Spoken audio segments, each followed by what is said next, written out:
Salman is the nicest, so love him and why not? Hopefully. तो सलमान खान यानी चुलमान खान एक बार फिर से सुर्खियों में है। अरे भाई, इस बार वजह है उसकी नई मोहब्बत तमन्ना भाटिया और उसके अब्बा सलीम खान का इंटरव्यू है। वैसे चुलमान खान की मोहब्बतों की लिस्ट इतनी लंबी है कि गिनते गिनते लोगों के हाथ दुख जाएं। लेकिन अब बात हो रही है उसके बुढ़ापे की शादी की। सलीम खान साहब अपने बेटे के लिए अरमानों का पहाड़ सजाए बैठे हैं। उनका कहना है हमारे 3 बेटे हैं, लेकिन चुलमान खान सबसे लाडला है। वो गैलेक्सी अपार्टमेंट में हमारे साथ रहता है। बाकी दोनों बेटे तो अलग रहते हैं, पर हम चुलमान को दूल्हा बनते देखना चाहते हैं। अब सलीम साहब, आपको ये मोहब्बत और शादी वाला सपना बुढ़ापे में क्यों याद आया? कहीं ऐसा तो नहीं कि चुलमान को अब एहसास हुआ कि दादू बनने की उम्र में वो खुद पापा बनना चाहता है? अच्छा, अब ये भी सुनिए। सलीम खान साहब ने कहा कि उनके बेटे को कई लड़कियों को डेट करने के बाद छोड़ना पड़ा। अरे छोड़ना पड़ा या वो खुद भाग गयी? किसी ने उसकी शर्तें नहीं मानी। पर ये वही चुलमान खान है जो अपनी शर्तों के साथ दूसरों की जिंदगी में तूफान लाता है। सुष्मिता सेन, कटरीना कैफ और ऐश्वर्या राय का नाम तो हर कोई जानता है। और बात सिर्फ मोहब्बत तक होती तो ठीक था। चुलमान खान ने सुशांत सिंह राजपूत को किस तरह से परेशान किया, ये बात कौन भूल सकता है। नेपोटिज्म का ब्रांड एम्बेसडर बनकर सुशांत की फिल्मों से नाम कटवाने और उनके करियर को बर्बाद करने में इसकी कितनी भूमिका थी, ये सब जानते हैं। पर तब सलीम खान ने कभी सुशांत के पिता के दर्द के बारे में क्यों नहीं सोचा? क्या सिर्फ अपने बेटे के लिए ही ख्वाहिशें रखनी है, दूसरों के लिए नहीं? अब बात करें सलीम खान के इमोशनल ड्रामे की। भाई, जब सलमान खान जेल गया था तो सलीम साहब कहते हैं हमें अच्छा खाना खाते हुए बुरा लगता था। अच्छा, जेल में एसी की कमी और अच्छा खाना ना मिलने से बेचैन थे बेचारे। पर सुशांत के परिवार की बेबसी पर कभी इतना दर्द क्यों नहीं महसूस हुआ आपको? और अब सलीम साहब का कहना है कि चुलमान खान शादी करेगा जब उनके नसीब में होगा। मतलब ये नसीब भी बुढ़ापे में ही जागेगा। वैसे तमन्ना भाटिया को लेकर जो खबरें चल रही हैं वो तो यही बताती हैं कि चुलमान खान अब फैमिली बनाने का सपना देख रहा है। पर भाई, शादी करने की उम्र निकल गई और अब फैमिली बनाने का ख्याल आया है। लगता है दादू बनने का सपना पूरा करने का इरादा है। तो दोस्तों, ये था चुलमान खान की शादी का बुढ़ापा स्पेशल अपडेट। क्या आपको लगता है कि चुलमान खान अब शादी करेगा या फिर ये सिर्फ एक और ड्रामा है? कमेंट में अपनी राय जरूर बताएं और वीडियो को ज्यादा से ज्यादा लाइक और शेयर कर अपना प्यार और सपोर्ट भी जरूर दिखाएं। दोस्तों, क्या आप जानते हैं कि सुरों की मल्लिका आशा भोसले की जिंदगी जितनी मधुर थी उतनी ही कड़वी भी। पर्दे के पीछे उनकी जिंदगी में ऐसा दर्द छुपा था जिसे सुनकर आप भी हैरान रह जाएंगे। आज हम आपको बताएंगे उनकी संघर्ष भरी शुरुआत से लेकर आर डी बर्मन की मौत के बाद उनके टूटने, उनके पागल होने तक की पूरी कहानी। तो इस वीडियो को अंत तक जरूर देखिए और चैनल को सब्सक्राइब जरूर करें। लाइक और शेयर कर हमारा हौसला बढ़ाएं।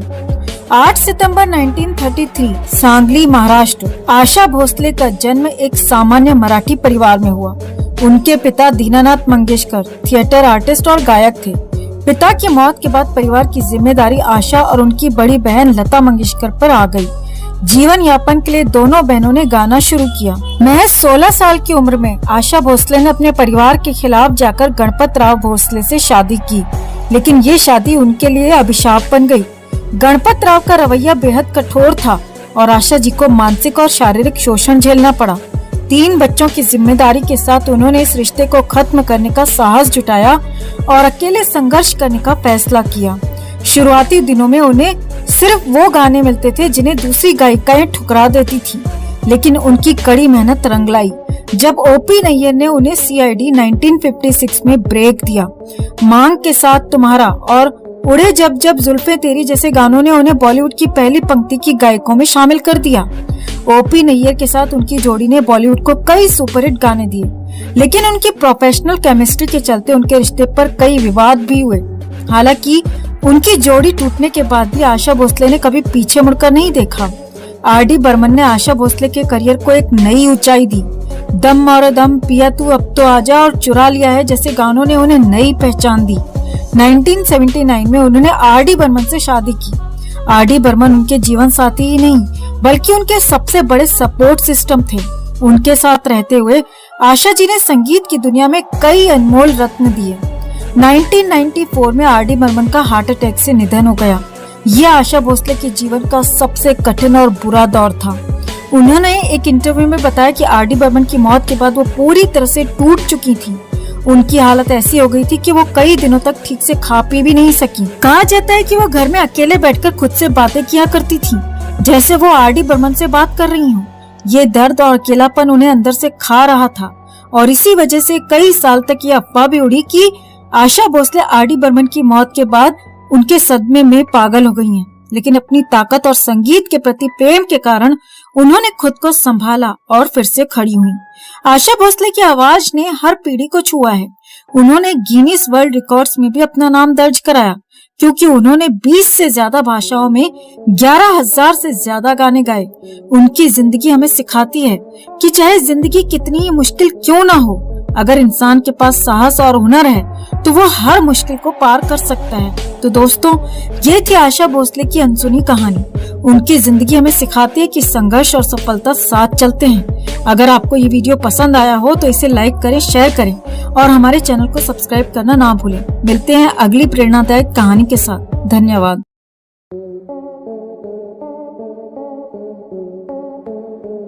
तो आज हम बात करेंगे उस महानायक की जिसे लोग बॉलीवुड का भगवान मानते हैं। लेकिन क्या ये भगवान सच में सबकी भलाई का सोचते हैं या सिर्फ खुद की? जी हाँ, बात हो रही है अमिताभ बच्चन की। हाल ही में एक्ट्रेस मौसमी चटर्जी ने इनके बारे में कुछ ऐसे खुलासे किए हैं जो इनकी चमकती हुई छवि के पीछे छिपे काले साए को दिखाते हैं। मौसमी जी ने अपने इंटरव्यू में कहा, अमिताभ बच्चन शानदार अभिनेता हैं, लेकिन स्टारडम का चस्का लगते ही वो बदल गए। सोचिए, जो इंसान एक वक्त पर हर किसी से दरवाजे पर काम मांगने के लिए खड़ा रहता था, वही स्टार बनते ही खुद को ताजमहल समझने लगा। मौसमी ने बताया कि जब अमिताभ स्ट्रगल कर रहे थे तो शत्रुघ्न सिन्हा के साथ सेट पर घूमते थे, लोगों से काम मांगते थे, लेकिन जैसे ही उन्हें सुपरस्टार का तमगा मिला, उन्होंने सबको अलविदा कह दिया। पुराने दोस्तों से दूरी बना ली और नए कलाकारों की मदद करने का तो सवाल ही नहीं उठता। मौसमी का कहना है कि अमिताभ सेट पर किसी से बात तक नहीं करते थे, न कोई हंसी मजाक, न कोई हलचल। ऐसा लगता था जैसे सेट पर कोई राजा महाराजा पधार गए हों।